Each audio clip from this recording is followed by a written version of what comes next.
கர்த்தருடைய பரிசுத்த நாமத்திற்கு மகிமை உண்டாவதாக. எனவே இப்படி பேசாதீர்கள். எனவே இப்படி நீங்கள் பேசாதீர்கள். கிறிஸ்தவர் ஊழியக்காரர்கள் எந்த ஒரு சூழ்நிலையிலும் தங்களை அவர்கள் கிறிஸ்துவுக்கு முன்பாக தேவ சமூகத்திலே தாழ்த்தி தேவ வேத வசனங்களை தியானித்து அதன்படி நடக்கக்கூடியவர்களாக இருக்க வேண்டும். இருந்த உலகம், அதற்கு முன்னால் தேவன் எப்படி இருந்தார், வந்திருந்த உலகம், அழிந்த உலகம், மீண்டும் வரப்போகின்ற உலகம் அனைத்தும் மிக தெளிவாக பரிசுத்த வேதாகமத்திலே நமக்கு வெளிப்படுத்தப்பட்டிருக்கிறது, எழுதி வைக்கப்பட்டிருக்கிறது. நடந்த தீர்க்க தரிசனங்கள், நிறைவேறிய தீர்க்க தரிசனங்கள், நிறைவேறி கொண்டிருக்கக்கூடிய தீர்க்க தரிசனங்கள், நிறைவேறப் போரியவைகள் அனைத்தையும் தேவன் நமக்கு தெளிவாக பரிசுத்த வேதாகமத்திலே எழுதி கடைசியாக இனி யாராவது தீர்க்க தரிசனம் என்ற போர்வையில் தீர்க்க தரிசனங்களை உரைத்து தம்மை பின்பற்றக்கூடிய மக்களை கேடான வழியில் நடத்திவிடக் கூடாது என்பதற்காக இந்த புத்தகத்தில் உள்ள வசனத்தை கேட்கிறவன் பாக்கியவான், படிக்கிறவன் பாக்கியவான், பார்க்கிறவன் பாக்கியவான். ஆனாலும் அதே நேரத்தில் இந்த வசனத்தில் இருந்து ஒன்றை கூட்டவும் கூடாது, ஒன்றை குறைக்கவும் கூடாது. குறைத்தால் தேவன் இதில் எழுதி வைத்திருக்கின்ற வாதையெல்லாம் அவன் மேல், குறைத்தால் தேவன் இதில் இருக்கக்கூடிய தேவ மகிமையிலிருந்து அவனை எடுத்து போடுவார். கூட்டினால் இதில் எழுதப்பட்டிருக்கக்கூடிய வாதைகள் எல்லாம் தேவன் அவனுக்கு கூட்டுவார். எனவே நீங்கள் இப்படி பேசக்கூடாது என்ற கருத்தை நான் வெளிவிடுகிறேன் என்றால், ராஜாக்களை ஏற்படுத்துகிறவரும் ராஜாக்களை தள்ளிவிடுகிறவரும் நம்முடைய கர்த்தராகிய தேவன். இதை மனதில் வைத்துக் கொள்ள வேண்டும். தானியேலுக்கு வெளிப்படுத்துகிற பொழுது ராஜாக்களை ஏற்படுத்துகிறவர், ராஜாக்களை தள்ளுகிறவர் என்பதை நாம் வேதத்தின் மூலமாக அறிந்து கொள்கிறோம்.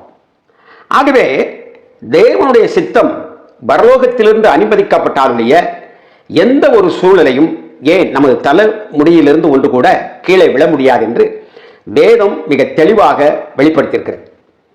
இப்படிப்பட்ட ஒரு சூழ்நிலை வருகிற பொழுது இந்த தேர்தல் காலங்கள், இந்த 2024 தேர்தல் காலம் நம்முடைய தமிழ்நாட்டிலே 19ஆம் தேதி, ஏப்ரல் 19ஆம் தேதி நடக்கின்றன. இன்னும் ஒரு 2 வாரங்கள் இருக்கிறது. ஆகவே இந்த நாட்களில் நாம் என்ன செய்து கொண்டிருக்கிறோம் என்றால், சில இண்டிபெண்டாக ஊழியம் செய்யக்கூடியவர்களிலே அவர்கள் என்று தங்களுக்கு ஒரு ஸ்தாபனத்தை அமைத்துக்கொண்டு, ஒரு ஜினாடை அமைத்துக்கொண்டு, அதில் நான் பிசப்பு, நீ பிசப்பு, நீ போதகர் என்று சொல்லி, ஏதாவது ஒரு நபர்களிடத்தில் எங்களிடத்தில் பல சபைகள் இருக்கிறது என்று சொல்லி அப்படிப்பட்ட ஒரு ஆர்டினேஷனை வாங்கி வைத்துக்கொண்டு இவர்கள் இந்த தேர்தல் காலங்களிலே அவர்கள் தனித்தனியாக அரசியல் தலைவர்கள், இந்த ஒரு பக்கம் அணி இருந்தால் இங்க ஒரு பக்கம் அணி இருந்தால் இவர்களை போய் அவர்கள் சந்திக்க ஆரம்பிக்கிறார்கள். அது மாத்திரமல்ல, நான் தீர்க்க தரிசனம் சொன்னேன், அதனால் இவர் இப்படி வந்து விட்டார், அவர் அப்படி வந்து விட்டார் என்ற காட்சிகளை முன்னிலைப்படுத்துவதும், இப்படி பலதரப்பட்ட காரியங்களை இந்த நாட்களிலே அவர்கள் செய்து கொண்டிருக்கிறார்கள். இதை நீங்கள் மனதார யோசிக்க வேண்டும். அடுத்தபடியாக இன்னொரு காரியத்தையும் செய்கிறார்கள். அரசியல் தலைவர்கள் நீங்கள் ஏமாந்து விடக்கூடாது என்பதை நீங்கள் தெரிந்து கொள்ள வேண்டும். ஊழியக்காரர்களும் நீங்கள் ஏமாற்றக்கூடாது. இவர்கள் யூடியூப்பிலும் மேடைகளிலும் எங்களுக்கு இவ்வளவு பெர்சன்டேஜ் இருக்கிறது, இத்தனை ஆயிரம் மக்கள் இருக்கிறார்கள், இத்தனை லட்சம் மக்கள் இருக்கிறார்கள், இவர்களெல்லாம் நாங்கள் இந்த அணியை ஆதரிக்கிறோம், இவர்களுக்குத்தான் எங்களுடைய ஓட்டு என்று சொன்ன உடனே அரசியல் தலைவர்கள் மகிழ்ச்சி அடைகிறார்கள் என்று வைத்துக் கொள்ளுங்கள். அதற்கு தக்க சன்மான்கள் கூட கொடுக்கலாம். ஆனால் இதனால் பிரச்சனைகள் என்ன என்றால், தங்களை பெரியவர்களாக்கி ஏதாவது கையில் கிடைக்குமா, அல்லது தாங்கள் ஒரு பெரிய தீர்க்கதரிசியாக தாங்கள் சொன்ன நபர்கள் வந்துவிட்டார்கள் என்று சொல்லுகின்ற ஒரு காட்சியையும் நாம் பார்க்க முடிகிறது. அது மாத்திரமல்ல, இன்னொரு விஷயத்தையும் செய்கிறார்கள். இந்த கிறிஸ்தவத்திற்கு பல சூழ்நிலைகள் இடரல் செய்யக்கூடிய சக்திகள் இந்த உலகத்தில் நடமாடிக்கொண்டிருக்கின்றன. இந்தியாவிலே வலு ஆட்டம் போடுகிறது, தமிழ்நாட்டிலும் இப்ப மிக பிரமாண்டமாக தலைகளை தூக்குகிறது. இப்படிப்பட்டவர்கள் இந்த வார்த்தைகளை இந்த 4-5 பேர் உட்கார்ந்து கொண்டு நான் பிசப்பு, நீ போதகர், அப்படி இப்படின்னு சொல்லி பேசக்கூடிய பேச்சை கேட்டு நாங்கள் இந்த அணியை ஆதரிக்கிறோம் என்று சொல்லுகிற பொழுது இவர்கள் கோபம் உண்டாகி கோபத்தினால் கொந்தளித்து இந்த கிராமத்தில் இருக்கக்கூடிய எங்களைப் போல சபைகளை தாக்குவதும், ஊழியக்காரர்கள் தெருக்களிலே துண்டு பிரதி கொடுக்காமலும் அவர்கள் கர்த்தரை பற்றி அறிவிக்க முடியாத நிலையிலே ஆக்கிவிட்டார்கள். ஆனால் இதை இவர்கள் சொல்லுவார்கள், இது கடைசி காலம், இதிலே நீங்கள் நிலைத்திருக்கவில்லை என்றால் அந்தி கிறிஸ்துவுக்கு எப்படி நிலைத்திருப்பீர்கள் என்று சொல்ல. நான் சொல்லுகிறேன், உன்னுடைய பெருமையும் நீ காட்டி கொடுக்கிறவனாக இருக்கக்கூடிய ஒரு அந்தி கிறிஸ்துவாக நீங்கள் மேடைகளிலே குக்கரித்துக் கொண்டிருக்கிறீர்கள் என்பதுதான் அதனுடைய அர்த்தம். ஆகவே இப்படிப்பட்ட காரியங்களினாலே பிரச்சனை ஏற்படுது. சிலர் கிறிஸ்தவ முன்னேறி அமைப்புகள், தொண்டு அமைப்புகள், பின்னேறி அமைப்புகள், அப்படி அமைப்பு இப்படி அமைப்பு என்று சொல்லி நாங்கள் அதற்காக போராடுகிறோம், இதற்காக செய்கிறோம், ஊழியக்காரர்களாம் இதில் சேருங்கள், ஊழியக்காரர்களாம் அதில் சேருங்கள், உண்ணாவிரதம், இப்படிப்பட்ட நிகழ்வுகளை பந்தல் போட்டு மோர் கொடுத்து பக்கத்தில் இருக்க ஓட்டலுக்கு சீட்டு கொடுத்து இதற்கு வசூல்படுத்தி இப்படிப்பட்ட தவறான காரியங்களும் செய்து விடுகிறார்கள். நமக்கு வேதம் என்ன சொல்லுகிறது?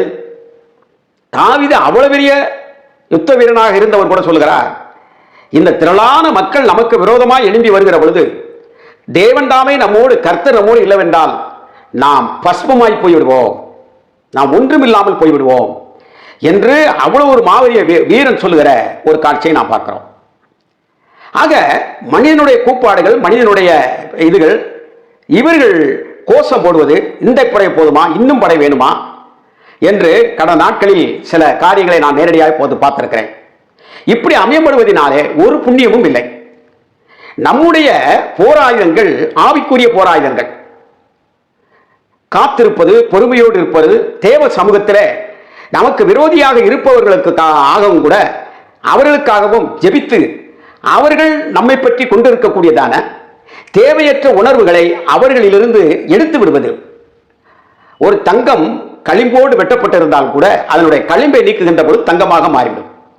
ஆகவே ஒருவன் கர்த்தருக்கு பிரியமான கிரியைகளை தான் செய்து கொண்டிருந்தால் அவன் சத்துருக்களும் அவனோடு கூட உலாவுவார்கள், அவனை நேசிப்பார்கள், அவனிடத்தில் அன்பு கூற வருவார்கள். இப்படிப்பட்ட ஆயுதங்களை வைத்துத்தான் இப்படிப்பட்ட அமைதியான முறையில் நாம் அவர்களுக்காக அவர்களிடத்தில் அன்பு கூர்ந்து செபிக்கின்ற போதுதான் தேவன் நம்முடைய சிறையிருப்பை மாற்றுவார். எகிப்தினுடைய சாம்ராஜ்யத்தில் மோசே அவர்களை வெளியே எடுக்க வேண்டும் என்று அவர் ஒரு பெரிய இளவரசன் தான். ஆனாலும் தன் சுய பராக்கிரம பலத்தினாலே நான் யெகோவா தேவனை ஆராதிக்கக்கூடியவன் என்கின்ற என்னுடைய முன் சந்ததிகள் என்று சொல்லி அவன் அங்கு அவனாகவே சில முயற்சிகள் எடுத்தான். ஆனால் அது தோல்வியில் முடிந்து கடைசியாக அவன் காத்திருக்காதபடினாலே 40 ஆண்டு காலங்கள் வலாந்தரத்திலே அவன் ஓடப்பட்டவனாக காணப்பட்டான். அதற்கு பின்பு தேவன் தம்முடைய சித்தத்தின்படி அணைக்கின்ற பொழுது, ஆனால் அவன் பெரிய நீதிமான், அப்படி இருந்து கூட அப்படிப்பட்ட நிகழ்வு நடக்கிறது. ஆகவே நீ எவ்வளவு சத்தியத்தில் முன்னேறி இருந்தாலும் நீ ஒரு காரியத்தை செய்து கொள், நீ தேவ சமூகத்திலே இருந்து இப்படிப்பட்ட நாட்களிலே ஜெபிக்கக்கூடியவனாக இருக்க வேண்டும். உன் கையிலே வாக்கு இருக்கிறது, அது உன் மானத்தை காப்பாற்றக்கூடியது. அதை நீ எப்படி வேணாலும் அதை செலவழிக்கலாம். ஆனால் கிறிஸ்தவர்கள் இப்படித்தான் செலவழிக்க வேண்டும் என்று அவர்களுக்கு பைபிள் அவர்களுக்குள் இருக்கக்கூடிய ஆவியானவர் உணர்த்துவார். ஆகவே அவர்களிடத்தில் நாம் பிரதானமாக ஒன்றும் சொல்ல வேண்டிய அவசியமே இல்லை. ஆகவே தங்களுக்கு இந்த கழகம் இருக்கிறது, இந்த கழகம் இருக்கிறது, முன்னேற்ற கழகம், கிறிஸ்தவ பின்னணி, அது இது என்று சொல்லி நீங்கள் இப்படி செய்கின்ற பொழுது அந்த எதிராளியானவன் அவன் என்ன செய்கிறான் என்று சொன்னால், பல ஊழியர்களையும் பல இடங்களையும் இவர்கள் தானே இதை இப்படி செய்கிறார்கள் என்று சொல்லி நம்மளை மாங்கு என்று அடிக்க அவர்கள் வருகிறார்.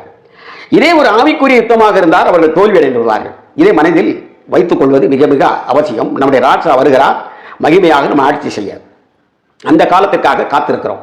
இந்த எஞ்சிய காலத்திலே நமக்கு ஏற்படுகின்ற ஊழியத்திற்கு தடையாக இருக்கக்கூடிய அரசாங்கங்கள், கட்சிகள் நீக்கப்பட வேண்டும். அதற்காக நாம் தேவ சமூகத்தில் ஜெபிக்க வேண்டும். ஆனால் மாம்சத்தில் உண்ணி உண்ணி உண்ணி அமையப்பட்டால் அவன் பின்னி பின்னி நம்மளை பிடல் எடுத்துக் கொண்டிருப்பான். நீங்கள் கூட்டுகிற கூட்டத்தை விட அவன் அதிகமாக கூட்டி விடுவான். ஆகவே இப்படிப்பட்ட தவறான காரியத்தை செய்யாதீர்கள் என்று உங்களை அன்போடு கேட்டுக்கொள்கிறேன். பல நபர்களை பார்க்கிறேன் ஒவ்வொரு நாளும் இந்த வீடியோக்களிலே, இந்த முன்னணி ஆதரவு, அந்த முன்னணி ஆதரவு. என்னை கேட்டால் தலைவர்கள் இப்படிப்பட்டவர்கள் சந்திக்க வருகிற பொழுது சந்திக்காமல் இருந்து விடலாம். ஏன் என்று சொன்னால், இவர்கள் சந்திப்பது இன்னொருவன் சந்திக்க முயற்சி செய்வான். ஒரு கிறிஸ்தவத்தில் அவனுக்கு இடம் கொடுக்கவில்லை என்றால் அவன் ஓட்டை பிரித்து விடுவான். இயற்கையாகவே ஒரு நல்லெண்ணத்தோடு ஒரு தலைவரை நாம் வாக்களிக்க வேண்டும் என்று எண்ணிக்கொண்டிருப்பதற்கு இது ஒரு சீரழிவை ஏற்படுத்திவிடும். இதுபோல தலைவர்களுக்கு ஒரு காரியம் என்னவென்றால், நீங்கள் இந்த பேராயர்கள் மாடேட்டர்கள் என்று சொல்லி நான் அப்படிப்பட்டவன் இப்படிப்பட்டவன் என்று சொல்லி இருக்கக்கூடியவர்களை சந்திப்பதற்கு அனுமதிப்பதும் அவர்கள் மூலமாக கைகளை உயர்த்துவதும் இது நீங்கள் அறியாமையில் செய்து கொண்டிருக்கிறீர்கள். எங்களை போன்றவர்களுக்குத்தான் தெரியும் அவர்கள் எந்த நிலையில் இருக்கிறார்கள். இப்ப தூத்துக்குடி, திருநெல்வேலி எடுத்துக்கொள்ளுங்கள். திருநெல்வேலியில கூட அந்த திரவியம் எம்பி அந்த சிட்டிங் எம்பியை கூட இன்றைக்கு நிற்க வைக்க முடியாத நிலையில் ஏற்பட்ட அந்த நிகழ்வுகள்லாம் நமக்கு தெரியாததல்ல.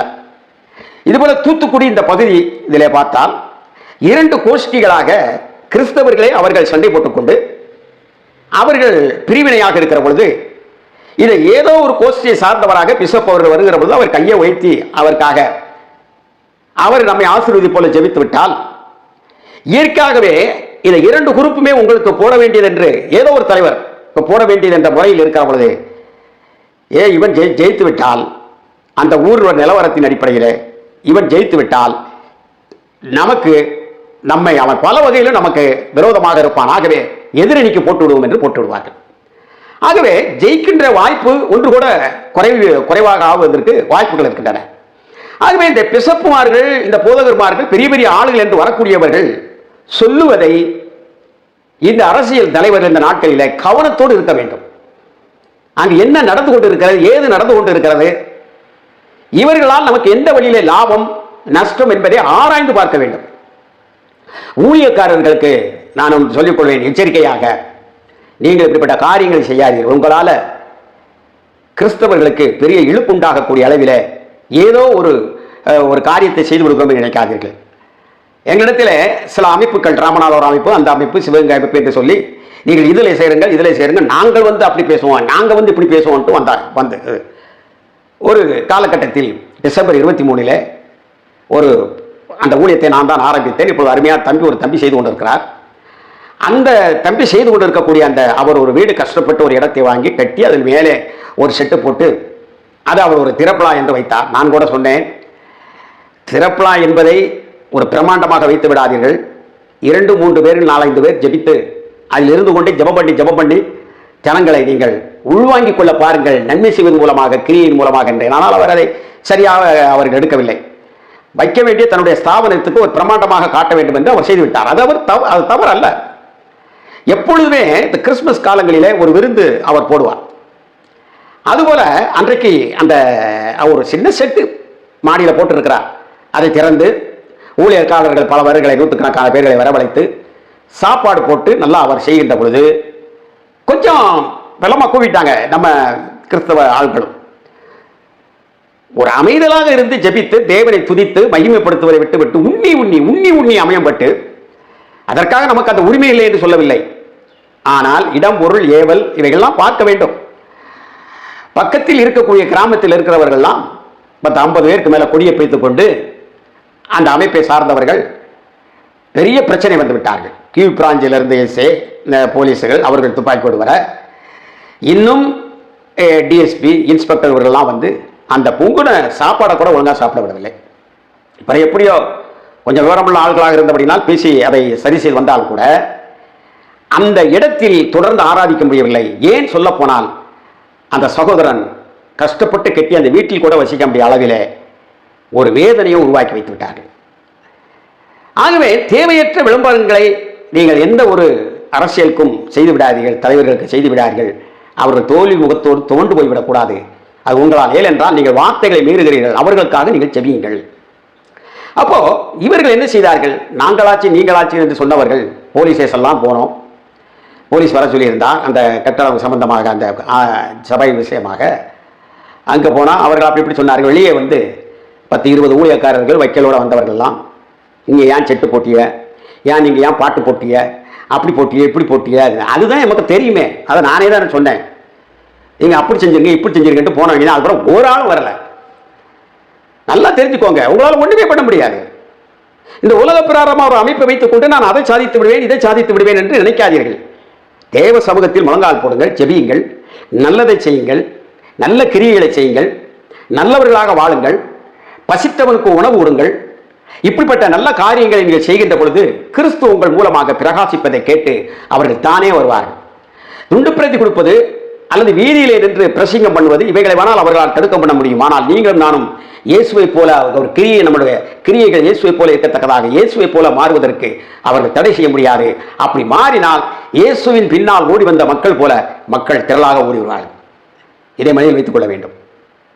சில நபர்கள் தீர்க்க தரிசனம் என்று சொல்லி அநேக அரசியல் தலைவர்களை உள்வாங்கி வைத்துக் கொண்டு மேடையிலே வைத்துக் கொண்டு வைக்க வேண்டிய நபர்களை வைக்காமல் இவர்களை வைத்துக் கொள்வார்கள். அப்படி நிறைய பேர் இன்றைக்கு தமிழ்நாட்டில் பணம் செழித்து கொளித்து கொட்டுகிறவர்கள் செய்கிறார்கள். அப்படி செய்து அவர்கள் இந்த வருஷம் நீங்கள் தான் எல்லாம் என்று சொல்லி ஒரு பெரிய ஆர்ப்பாட்டமாக சொல்வார்கள். ஆனால் இப்படி நான் பார்த்திருக்கிறேன். 2001 2011 2016 இப்படிப்பட்ட அந்த 3 விதமான தேர்தல்களிலும் இவர்கள் சொன்ன வார்த்தைகள் எல்லாம் தீர்க்க தரிசனமாக சொன்னதெல்லாம் பொய்த்து போய்விட்டது, உண்மை இல்லாமல் போய்விட்டது. உதவாக்கரையாக மேடையிலே நின்று இவர்கள் பேசினார்கள். அதை தெரிந்து கொள்ள வேண்டும். தேவ ஆவியினால் ஏவப்பட்டிருந்தால் ஒரு பீஸ் கூட, ஒரு சின்ன துரும்பு கூட மாறாது. அதில் மிக ஜாக்கிரதையாக இருங்கள். நான் எந்த ஊழியக்காரருக்கு ரசிகனும் அல்ல, யாரையும் பின்பற்றுகிறவனும் அல்ல. ஜெப ஐக்கியத்திலே ஒருவருக்கு ஒருவர்களை இழுத்துக் கொள்வதற்கு சிநேகம் வைக்கின்றேனே தவிர மற்றபடி வேதம் என்ன சொல்கிறதோ அதை செய்கிறேன். இந்த உலக பிரகாரமாக நான் நேசிக்கக்கூடிய தலைவர்கள் இருக்கிறார்கள். அவர்களுக்கு என்னுடைய வாக்கை நான் செலுத்துவேன். அது என்னுடைய தனிப்பட்ட உரிமை. ஆனால் நான் உங்களுக்கு வாக்கு செலுத்துகிறேன், எங்களிடத்தில் இவ்வளவு 100 பேர் இருக்கிறார்கள் 200 பேர் இருக்கிறார்கள் என்று தம்பட்டம் அடிப்பவன் நான் அல்ல. இதை ஊழியர்கள் பின்பற்றுங்கள். ஆகவே அமெரிக்காவிலே டொனால்டு ட்ரம்ப் வருவார். ஏனென்றால் எருசலேமை அவர் தலைநகராக அறிவித்தார். எருசலேமை தலைநகர் உனக்கு என்ன, எத்தாடு ஓடிக்கிட்டு இருக்கு, என்ன செய்யறது? கடைசி காலத்தில் வேதவசனம் நிறைவேறும். வேதவசனம் நிறைவேறட்டும். நீ தேவ சமூகத்தில் ஜெபம் பண்ணி ஆண்டவரே இந்த கஷ்டங்கள் நடக்கக்கூடாதுன்னு சொல்லு. உனக்கு தலையில மூளை இருக்கா அல்லது சுண்ணாமும் களிமண்ணும் இருக்கா? யானை முன்னால வருகிற பொழுது யானை வருகிறது, பூனை வந்தால் பூனை வருகிறது என்று தெரிய வேண்டாமா? உன்னிடத்தில் தேவாவியானவர் பேசியிருந்தால் ஒரு நூல் கூட மாறக்கூடாது. இங்கு குஞ்சம் அங்க குஞ்சம் என்றெல்லாம் கிடையாது.